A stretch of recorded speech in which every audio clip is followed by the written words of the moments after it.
ಬಂದ್ರೆ ಖಾಸಗಿ ಬಸ್ಗಳಿಗೆ ಹಬ್ಬವೋ ಹಬ್ಬ. ಸೆಪ್ಟೆಂಬರ್ 6 ಮತ್ತು 7ರಂದು ಗೌರಿ ಗಣೇಶ ಹಬ್ಬದ ಸಂಭ್ರಮ. ಗೌರಿ ಗಣೇಶ ಹಬ್ಬದ ಹೊತ್ತಲ್ಲೇ ಖಾಸಗಿ ಬಸ್ಗಳಿಗೆ ಶಾಕ್. ಯದ್ವಾ ತದ್ವಾ ಬಸ್ ದರ ಏರಿಸಿದ್ರೆ ಬ್ಲಾಕ್ ಲಿಸ್ಟ್ ಎಚ್ಚರಿಕೆ.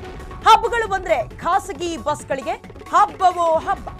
ಯಾಕಂದ್ರೆ ಸೆಪ್ಟೆಂಬರ್ 6 ಮತ್ತು 7ರಂದು ಗೌರಿ ಗಣೇಶ ಹಬ್ಬದ ಸಂಭ್ರಮ ಇದೆ. ಇವತ್ತು ಅಂದ್ರೆ ಆ ದಿನ ಗೌರಿ ಗಣೇಶ ಹಬ್ಬದ ಹೊತ್ತಲ್ಲೇ ಖಾಸಗಿ ಬಸ್ಗಳಿಗೆ ಶಾಕ್, ಅಂದ್ರೆ ಪ್ರೈವೇಟ್ ಬಸ್ಗಳಿಗೆ ಶಾಕ್. ಹೆಚ್ಚು ಪ್ರಯಾಣದ ದರವನ್ನ ಪೀಕ್ತಾರೆ. ಬಸ್ಗಳ ಮೇಲೆ ನಿಗಾವನ್ನ ಕೂಡ ಇಡಲಾಗ್ತಾ ಇದೆ. ಬ್ಲಾಕ್ ಲಿಸ್ಟ್ ಹಾಕಿದ್ರೆ ಬಸ್ ಎಫ್ಸಿ ಆಗೋದು ಚಾನ್ಸೇ ಇಲ್ಲ. ಎಲ್ಲ ಆರ್ಟಿಒಗಳಿಂದ ಕೂಡ ತಪಾಸಣೆ ನಡೆಸೋದಕ್ಕೆ ತಯಾರು ನಡೆಸಲಾಗ್ತಾ ಇದೆ. ಜೊತೆಗೆ ಏಕಾಏಕಿ ರದ್ದು ಕೂಡ ಆಗತ್ತೆ ಬಸ್ ಪರ್ಮಿಟ್.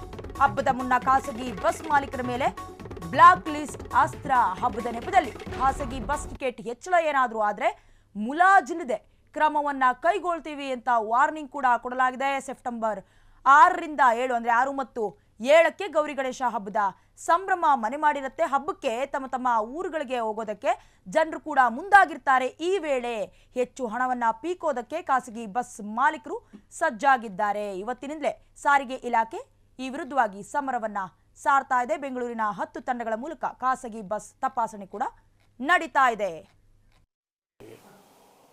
ಹಾಗಾಗಿ ಬಸ್ ಮಾಲೀಕರು, ಖಾಸಗಿ ಬಸ್ ಮಾಲೀಕರು ಅವರ ಬಸ್ಸಿನ ದರ ಜಾಸ್ತಿ ಮಾಡೋ ಸಾಧ್ಯತೆ ಹೆಚ್ಚು ಕಾಣ್ತದೆ. ಈ ಹಿಂದೆನೂ ಸಾಕಷ್ಟು ಹಬ್ಬ ಹರಿದಿನಗಳಲ್ಲಿ ಇಲಾಖೆ ವತಿಯಿಂದ ಸುಮಾರು ಒಂದು ಬೆಂಗಳೂರು ನಗರದಲ್ಲಿ ಒಂದು 10 ಸ್ಕ್ವಾಡ್ ಮಾಡುವಂಥದ್ದು ಮತ್ತು ಬೇರೆ ಬೇರೆ ಜಿಲ್ಲೆಗಳಲ್ಲೂ ಈ ಸ್ಕ್ವಾಡ್ ಮುಂದುವರಿಯುವಂಥದ್ದು ಮಾಡ್ತಾಯಿದ್ದೀವಿ. ಆ ಸಂದರ್ಭದಲ್ಲಿ ನಿಮಗೂ ಗೊತ್ತಿದೆ, ಸುಮಾರಷ್ಟು ಕೇಸಸ್ ದಾಖಲು ಮಾಡಿದ್ದೀವಿ. ಆ ಮುಂಚೆ ಏನು ಅವರು 3-4 ಟೈಮ್ಸ್ ಮಾಡುವಂಥದ್ದನ್ನು ಖಂಡಿತ ಕಡಿಮೆ ಆಗಿದೆ. ಒಂದು ರೂಟ್ಗೆ ಹೋಗಬೇಕಾದ್ರೆ ಇಲ್ಲಿ ಒಂದು ತಪ್ಪು ಗ್ರಹಿಕೆ ಏನಂತ ಹೇಳಿದ್ರೆ, ಜನ ಟ್ರಾವೆಲ್ ಮಾಡೋಂಥವ್ರು ಬೆಂಗಳೂರು ಟು ಇಲ್ಲಿ ಟ್ರಾವೆಲ್ ಮಾಡೋದಾದರೆ ಬಾಂಬೆಗೆ ಅವ್ರು ಅಪ್ ಟು ಕೆಲವು ಆ ಬಸ್ ಧಾರವಾಡವರೆಗೆ ಹೋಗ್ತಾರೆ. ಬಟ್ ಧಾರವಾಡಕ್ಕೆ ಹೋಗೋರು ಬಾಂಬೆ ಅಷ್ಟು ದರ ಅಂತೇಳಿ ಕೆಲವು ಕಡೆ ತಪ್ಪಾಗಿ ಬಿಂಬಿಸಿದ್ದಾರೆ. ಅದು ಸರಿಪಡಿಸಿದ್ವಿ ಹಿಂದೆ ನಾವು. ಈ ಹಬ್ಬ ಹರಿದಿನಗಳಲ್ಲೂ ನಾವು ಸುಮಾರು ಬೆಂಗಳೂರು ನಗರದ 10 ಸ್ಕ್ವಾಡನ್ನು ಹಾಕ್ತಾ ಇದ್ದೇವೆ. ಮತ್ತು ಬೆಂಗಳೂರು ಹೊರತುಪಡಿಸಿ ಬೇರೆ ಬೇರೆ ಜಿಲ್ಲೆಗಳಲ್ಲಿ ನಿರಂತರವಾಗಿ ನಾವು ವಿಶೇಷ ತಪಾಸಣೆಗಳನ್ನು ನಾವು ಹಾಕ್ತಾ ಇದ್ದೇವೆ.